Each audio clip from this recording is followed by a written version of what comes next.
Okay, good morning. 8:33. The late John Ekwaji by Hana Tati. Good morning. This is the link. Tomas Maglotnia. Good morning, Tomas. Good morning, everyone. Wow, so it kind of seems like the Marianas is going to be the place to be for the elections next year. As it's not just turning up over there in the NMI, but on Guam as well. As well, we know that it's going to be juicy if Congressman Nicholas decides to run. If he doesn't run, I don't really think I think it's going to be. Well, I'm not going to say it's going to be a walk in the park for Governor Liu, but definitely they're going to have a hard time. I think Congressman Nicholas, he just carries with him a big amount of support that these people are just crazy about the guy. I mean, and I think he would just enter an election with just a certain amount of votes, like in the bag already, right? So we'll see. I know that when the media had asked Congressman Nicholas about his intention to run, he had said that he was leaning towards that decision. And the response from Adelup was that, hey, we don't got time to worry about election. We're busy responding to this pandemic, which is a little ironic because they're actually having a birthday fundraiser for the governor this weekend at the Guam Museum, which I'm kind of curious how they're going to do that. Virtually. Virtually, but then there's, I mean, it's just a little confusing. But so I just thought it was funny that they were like, oh, well, he's talking about running for governor. We're responding to this pandemic. And then lo and behold, a little bit down the road, they're campaigning for re-election. But it is what it is, guys.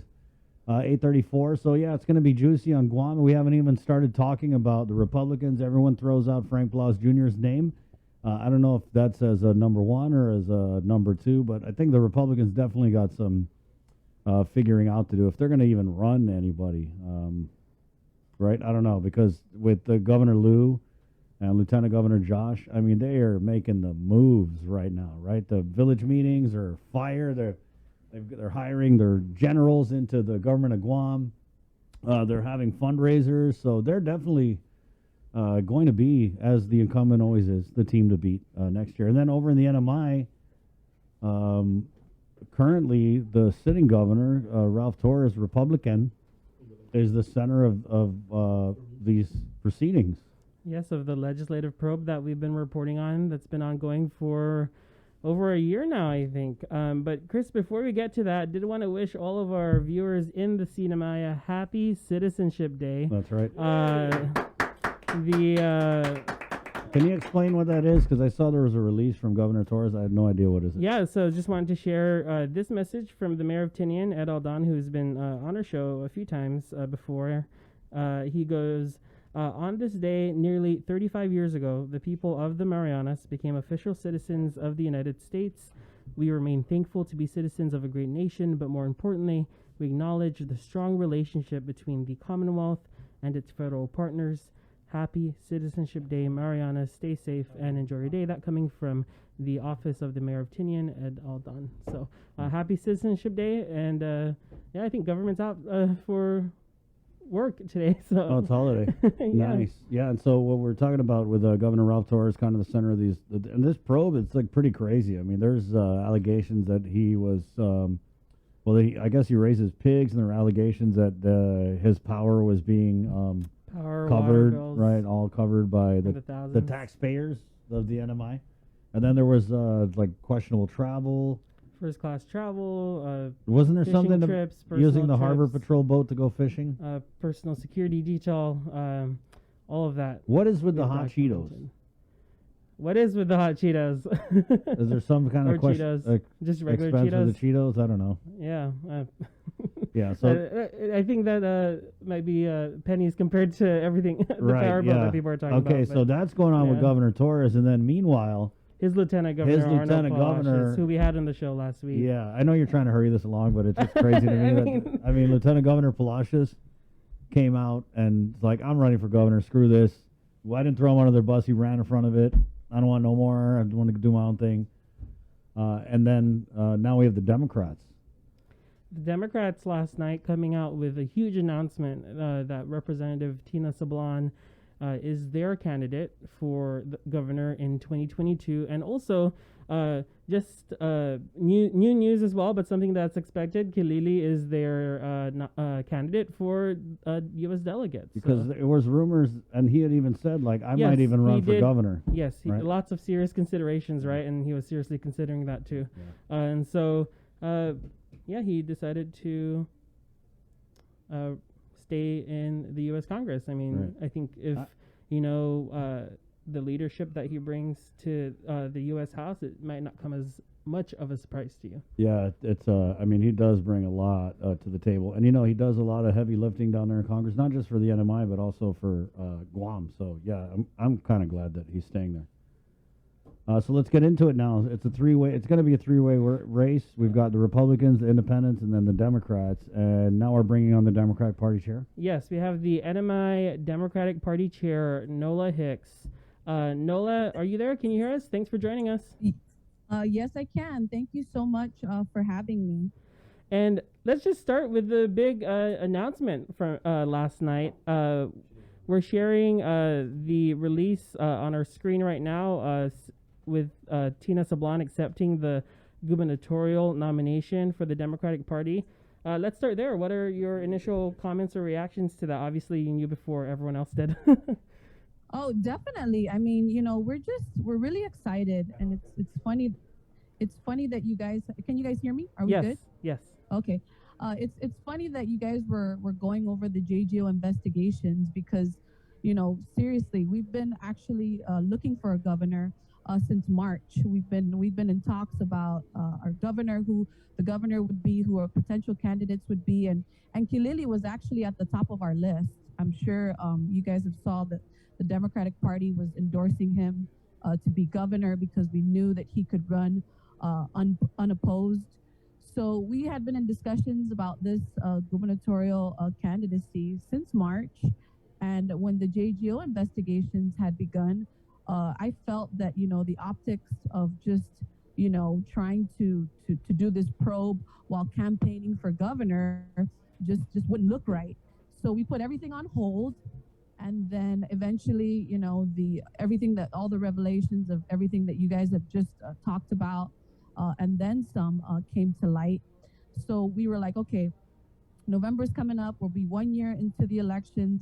Let's get started. So when we had our conversations with Kilili, and he was mentioning to us that he wasn't thinking to run, that's when the elected Democrats were like, okay, well then maybe we should start our own search committee. Maybe the party should start looking for somebody just in case. So we started this gubernatorial search committee, which was a 5-man team, and they started about a month and a half ago. And then unfortunately, the passing of Ivan Blanco happened, and then we had this special election. So everything just kind of like derailed for a little bit because we had to jump into election mode. But the deadline for us to try to go ahead and announce our gubernatorial ticket was immediately after the special election. So once that concluded, I went ahead and adhered with our bylaws by making sure that we did an outreach. I don't know if you guys were paying attention, but the Republican Party didn't even open it up. They basically had chosen their candidates, and that was it. So we wanted to make sure that we opened it up. We did our outreach for 2 weeks, and anybody and everybody that was willing to step up to the plate, we wanted to give them that opportunity to go ahead and submit their letters of intent / a nomination. So, I'm glad that, we did it that way. We adhered to the process. It was very transparent. We wanted to make sure that we didn't leave any stone unturned. And Nola, speaking of not leaving any stone unturned, why did you decide to choose Representative Tina Sablan? What makes her the most qualified person to hold the governor's seat? So initially, that recommendation was based on the gubernatorial search committee. So what had happened was they had already started their process of potential prospects, of people that they heard in the community that were interested in running. So they had interviewed 5 candidates. I can't tell you the names, but Tina was one of them. So they went ahead and did their interview process, and basically after everything had concluded, they had submitted their recommendation to me. Personally, on just me endorsing the ticket, I've known Tina for many years. For me, the way I look at it is, I've watched her grow from when she tried to run for Senate and she didn't succeed, but when she was ran in the House and she won, when she was working under Kalili's office, she's just very intellectual. One, two, I felt just watching her over the years and mainly these past 4 years, she is one of the most hardworking representatives on the Hill, and I think there's no doubt about it that her colleagues. It's just the way she works in terms of just the probe in general of the amount of work she's doing with the JGO investigation, staying on top of her committee with health and welfare, making sure that the medical referral program is under wraps, and just a lot of the different things that she's just taken the lead on. And I think what really stood out to me the most was when her and her colleague Edwin Probst had met with a bunch of the CW workers, along with the labor workers that were not properly compensated from the casino.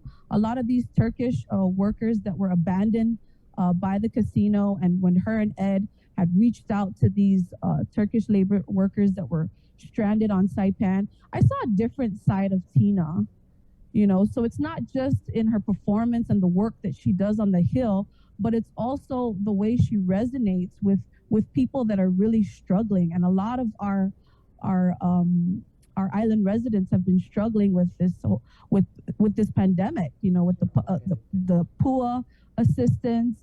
Just a lot of different things are happening. But Tina seems to be on top of it in terms of rallying and making sure that she gets to the bottom of what's happening and taking care of our citizens. So I trust Tina, most definitely. And speaking of people who have had her support, I think folks were surprised not to see Lieutenant Governor as a part of the announcement last night. What's the status on that? I mean, you mentioned Ed Probst. I think a lot of people have said that they wanted to see Tina and Ed run together. Nola, is that going to be the case? Yeah, so it's funny that I basically did this 2-week outreach. I was like, okay, we're gonna find our governor, our lieutenant governor, and our delegate. Thinking that everything was just gonna fall in place and that people would be ready. But it's funny that nobody had submitted a letter of intent to run for lieutenant governor. So what had happened is we had already stated that the party would give the discretion of whoever the governor is to choose their running mate. So it was I take the full blame. It was irresponsible of me to think that Tina would be able to make such a decision in such a short time. So she had requested. She's like, if I could have a little bit more time to choose my running mate, would the party be able to step in and help me with that? And of course, most definitely, we're ready to help her in her search for her running mate. And so the plan is we start today. We opened up the letters of intent and submissions for nominations for lieutenant governor. If people out there want to run with Tina, we basically want to know who they are. She's drafted a list. We have a list. And then eventually we're going to narrow that list down, and hopefully come deadline we'll be ready to announce who her running mate is. And of course, it would have been ideal to have Representative Sablan on herself, but we know that she's taking care of family matters that are really important at the moment. And so thanks for joining us. I do want to ask, though, we've heard Probst's name come up. We've also heard Senator Edith De Leon Guerrero. Are you able to share if those are some of the top runners? And also, because there are four other people, right? I've already received nominations for people that some citizens have reached out to me. Actually, several citizens have reached out to me talking about Ed Probst, Edith De Leon Guerrero, Senator Paul Manglonia was also one. So, there are several different names have come to mind. Like I said, Tina has a list of people that have reached out to her directly. She hasn't shared this list with me yet. So hopefully come tomorrow, we'll be able to take a look at her list and put together our list. And then we're basically going to form a separate search committee to be able to help her find her running mate. And I know one thing you mentioned is the reason why you changed up. There's no primary for the Democratic Party is you didn't want to sow division. Did people leave a little hurt yesterday? I know you were choosing from a pool of 5. It's a bit crowded, no? Yeah. So, and that's the whole reason why we had chosen and we had agreed to keep the names confidential. As you know, the selection of governor was a tough decision. As I was discussing with the gubernatorial search committee, there were 5 really, really good candidates, and to avoid the shame of not being selected, we had chosen to keep their names confidential, specifically because we wanted to make sure that when we did tell Tita that she was the nominee, should she not accept, we would have a plan B. So that was one reason. But another reason is if the thing is stepping up to the highest seat in the land is not an easy decision. We wanted to make sure that although these people were not selected, that we would have a different place in office for them in 2022, whether it be in a different capacity, whether it be a cabinet position or within the party or a different seat for public office. These options would be open. So, and yeah, Nola, one thing definitely. too, we had Lieutenant Governor Arnold Palacios on our show last week. I'm not sure if you caught that interview, but he did mention that his proposal to the NMI Democrats, I assumed he met with you as well, is that just support the independent ticket that he has with Saipan Mayor David Apatang. Did you entertain that? And ultimately, why did you not decide to support his independent ticket? Okay, so what had happened is we had discussions prior to the special election and again after the special election, and I have a lot of respect for Lieutenant Governor Arnold Palacios and Mayor Apatang. I know them on a personal level, lots of respect for them, and we actually want to keep the dialogue going. But I did open it up for them to be able to submit their letters of intent. I think the deal breaker for that was declaring as a Democrat. So one of the main conditions to be able to run under our party was making sure that we ran a full Democratic slate. And as you heard with Kilili Sablan declaring as a Democrat, it basically had changed the trajectory, specifically because, he was making the announcement that he was not going to be running independent, specifically because, he didn't want people to think that he was going to be running under the Arnold and Dave ticket. But he was also making that declaration specifically because it was a promise that he had made some time ago that eventually one day he would run as a Democrat. So we're really excited about that. But that was the deal breaker. I knew that even though we were going to be able to support each other, whether it be in the runoff or just in future capacities, that if it came down to it, I don't think that they were going to be willing to declare as Democrats. So that's pretty much what that was about. And what's the strategy moving ahead now? We're probably going to have a runoff, right, in November? Well, I guess we'd have to wait and see. I mean, the idea is to get as much support as we can with regards to this announcement.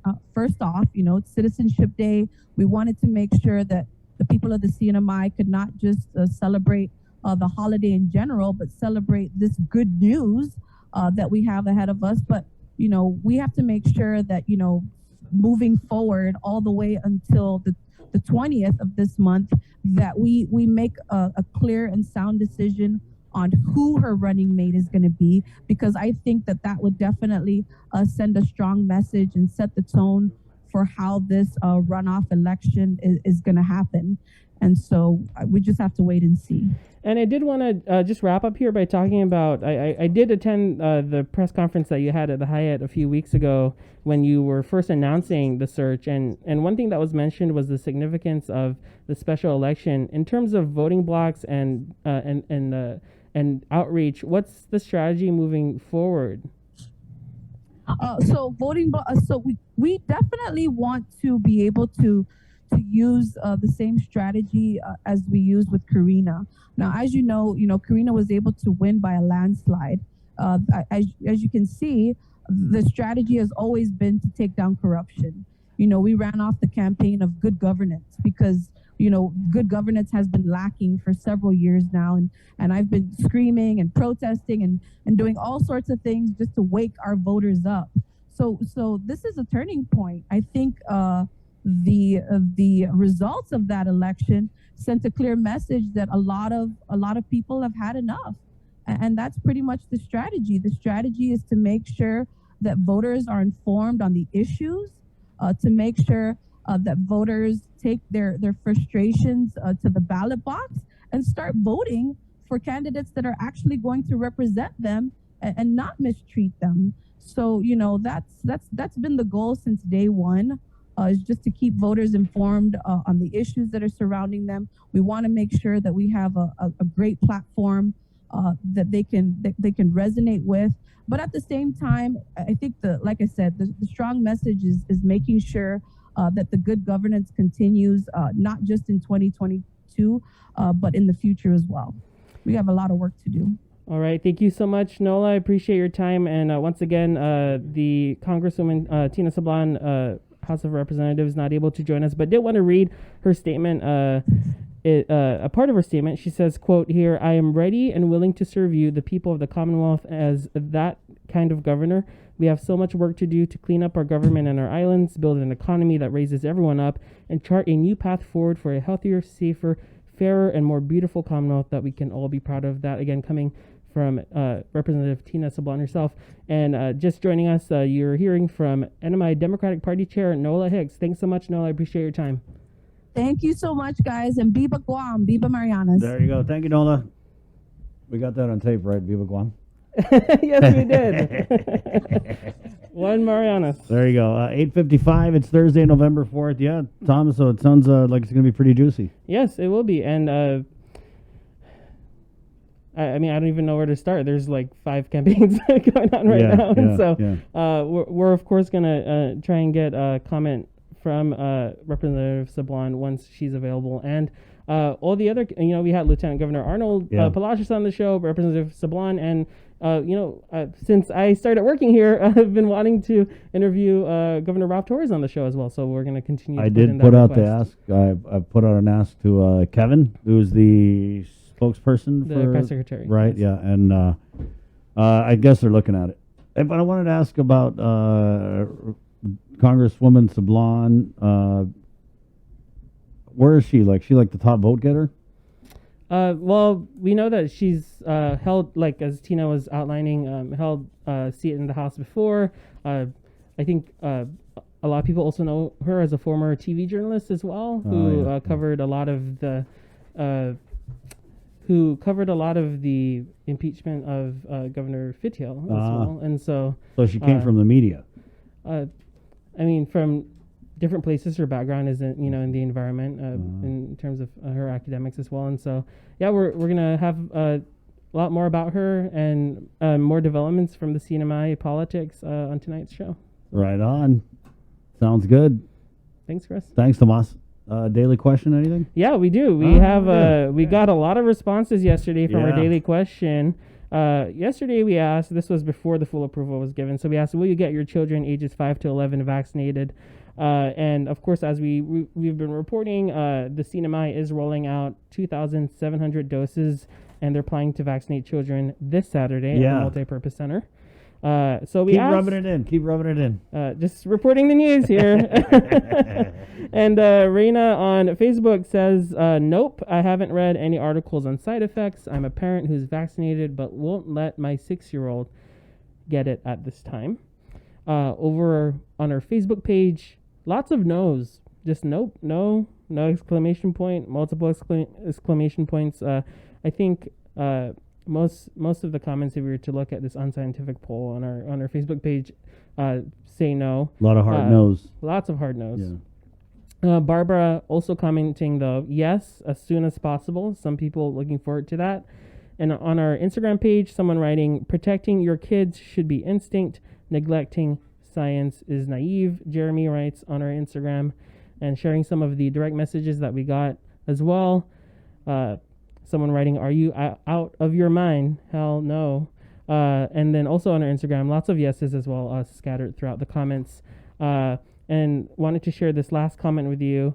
This person saying, no, because if I can't bear the first shot pain, what makes you think my kids will? And yeah. That was our daily question yesterday. We'll have a new one up that might be related to the gubernatorial election at 10 this morning. Wait, which one?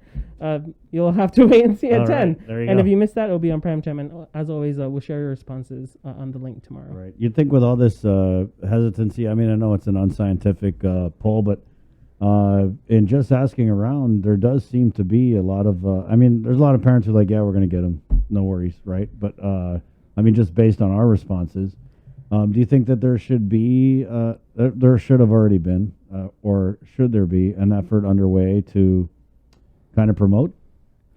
Well, I know what's happening in the CNMI, and it's being promoted. They're pushing it out now. They're going to vaccinate the same day they get the shipment. They're not waiting a second. Right. And so that's the approach that the Public Health on Saipan has made. We reported on that. The full press conference on that is posted on our KOM YouTube channel. Yeah. And I think one thing that was also stressed is that while testing is great and can definitely identify cases, one thing that the hospital CEO, Esther Munya, in the CNMI said was that it only really provides a snapshot in time. And if you're tested, also, for it to be truly accurate, you should have a personal quarantine, as in not really interacting with people after you get a test. Right. And so the epidemiologist, Stephanie Alali, I believe, also who I think assists Dr. Ann Pobetsky here in Guam, was sent over to the CNMI to assist them in addressing their recent spike in cases. And from what we're hearing, it seems to be an isolated spread, so containment seems to be underway. And again, they're making that shift to aggressive contact tracing instead of mass testing every single day, which might not be as strategic, they say. I think there's a lot of lessons here for us to learn from you guys. But to see the Chamorros on Guam, that's never going to happen. I mean, if I even was like, hey, Adaloop, you know, they're doing the same thing. Oh, no, shut the door in his face. Also, Chris, I hope you know, if you all it. out there are listening, I talk about the CNMI a lot. That's my beat. Yeah, guys. So I cover what's happening in the CNMI. And so, I mean, that's what's happening. That is what's happening, is they're actually doing things ahead of time. So much of our movements are reactive, right? But it is what it is, guys. So good job, Tomas. Yeah, I mean, there's also criticism still, right, that exists too for this approach. A lot of people are saying that the COVID-19 task force pivoted much faster in the previous months when there haven't been cases. And now that there are cases, they're wondering, why isn't there much of a pivot? Well, it looks like a pretty hard pivot to me. I mean, it shut down the schools. I mean, I think also a lot of people on the ground saying, you know, we'll take care of each other. As a community, we can be there for each other. Yeah. So don't expect everything to come from the task force. And I mean, we will be there for each other. Governor Torres, if you say what you will, right? But the pivot that he did with this little mini surge, to me, it was pretty spot on, because we haven't pivoted anything in 16 weeks. We haven't pivoted nothing. We've been standing still, doing the same thing over and over. People die, we're not pivoting, right? Babies die, we're not pivoting. We just keep doing the same thing that isn't working. And you know, as the cases start to decline, I think the real question we're going to have to ask ourselves when we get out of this surge is, was the cost that we paid worth it? The loss of life, the tremendous loss of life. Was it worth it? I don't believe it was. I think things could have definitely been different. Hindsight is 20/20. That's right. It's more like 40/40. Thank you, Tomas. Thank you, Chris. Right on. We're coming back with Public Auditor DJ Cruz next here on The Link, which is brought to you by Pacific Points, Cabo Enterprises, IT&E, and Jack in the Box. Good morning. Do you feel like you're missing out on something? Make life more rewarding with Pacific Points.